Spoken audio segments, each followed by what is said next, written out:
Selamat pagi, saya akan melanjutkan materi selanjutnya, yaitu materi tentang distribusi state student. Nah, apa itu state student? Kenapa itu terjadi? Nah, ini saya berikan pengantar sedikit. Rata-rata distribusi populasi dapat ditentukan dengan penarikan sampel berukuran besar. Anda kemarin sudah mencari dan membuktikan bahwa rata-rata distribusi sampling itu akan sama dengan rata-rata populasi, yaitu mu x bar akan sama dengan mu, di mana mu itu adalah parameter rata-rata dari populasi. Nah, kita tidak tahu atau tidak jelas bahwa ada berapa suatu sampel itu dikatakan cukup besar. Nah, kebanyakan ahli statistik itu mengatakan bahwa ukuran sampel yang dibutuhkan sedikitnya itu lebih dari atau sama dengan 30 dari populasi yang simpangan bakunya diketahui. Akan tetapi seringkali distribusi populasi itu tidak diketahui variansinya. Nah, itu bagaimana kalau terdapat permasalahan seperti itu? Jika pengambilan sampel cukup besar, yaitu N lebih dari 30, dan variasi populasi tidak diketahui, maka kita dapat menggunakan teorema limit pusat, sehingga parameternya akan mendekati parameter distribusi normal. Jadi kalau sampelnya itu cukup besar atau lebih dari 30 dan variasi populasinya itu tidak diketahui, maka kita bisa menggunakan distribusi normal. Artinya apa? Variasi populasi tidak ada, maka dapat digunakan variansi sampel, yaitu notasinya adalah S kuadrat. Kita tahu bahwa variansi populasi itu notasinya adalah sigma kuadrat. Untuk mendapatkan perkiraan distribusi normalnya, dengan demikian distribusi yang digunakan itu adalah distribusi T-student. Diingat juga bahwa distribusi T-student itu juga dapat digunakan jika populasinya kecil, yaitu apa? Jika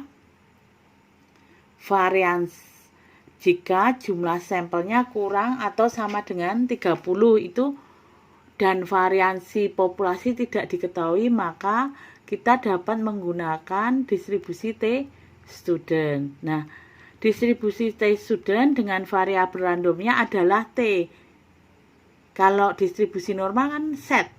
Kalau distribusi T-student itu variabel randomnya adalah T dengan nilai T sama dengan X bar dikurangi mu per S dibagi akar N. Oke.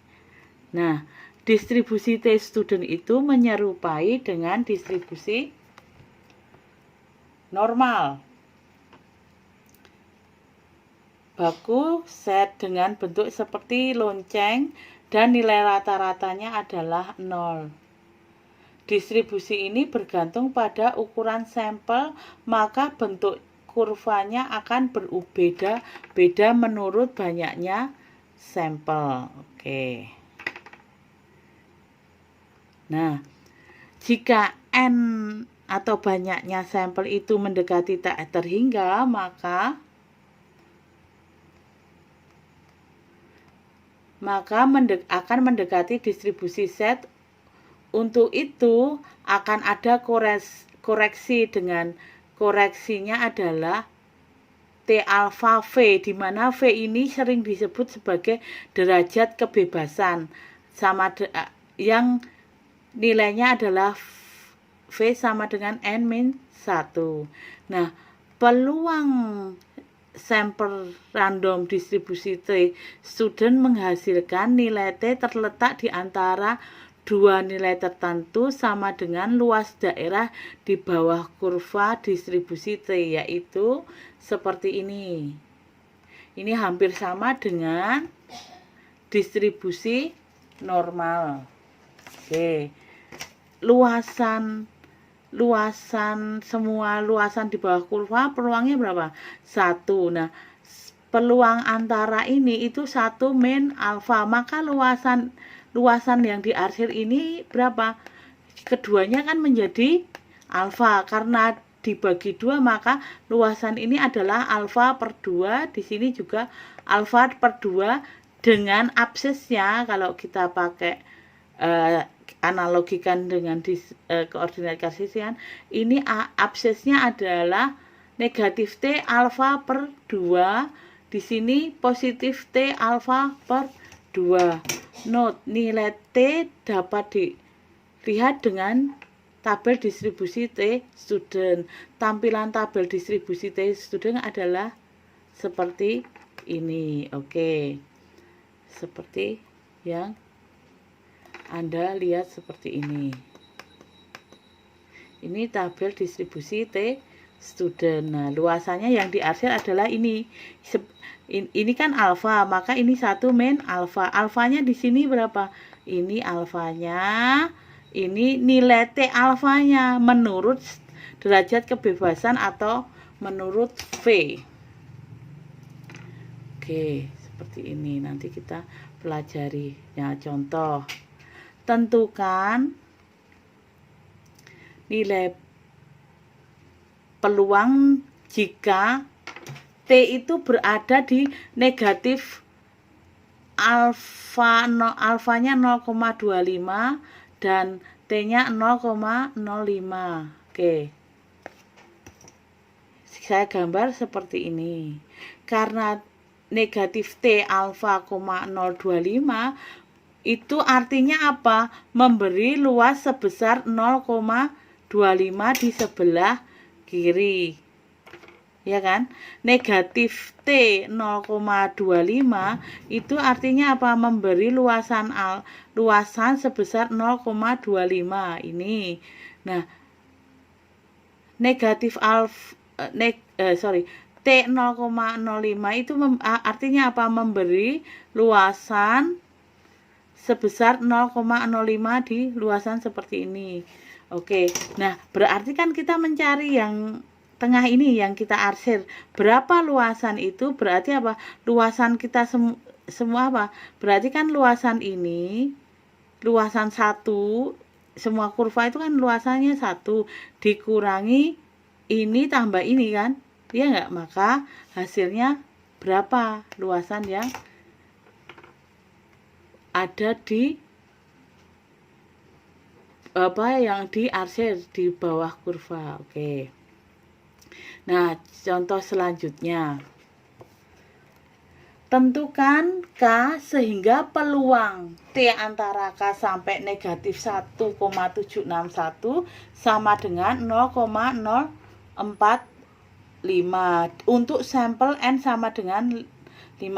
Saya berikan gambar seperti ini.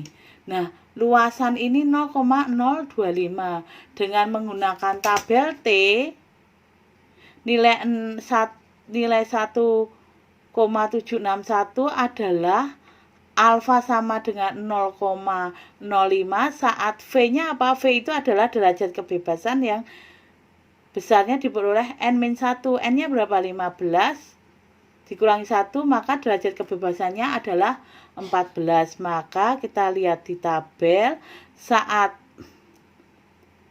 alfanya 0,05. Oke.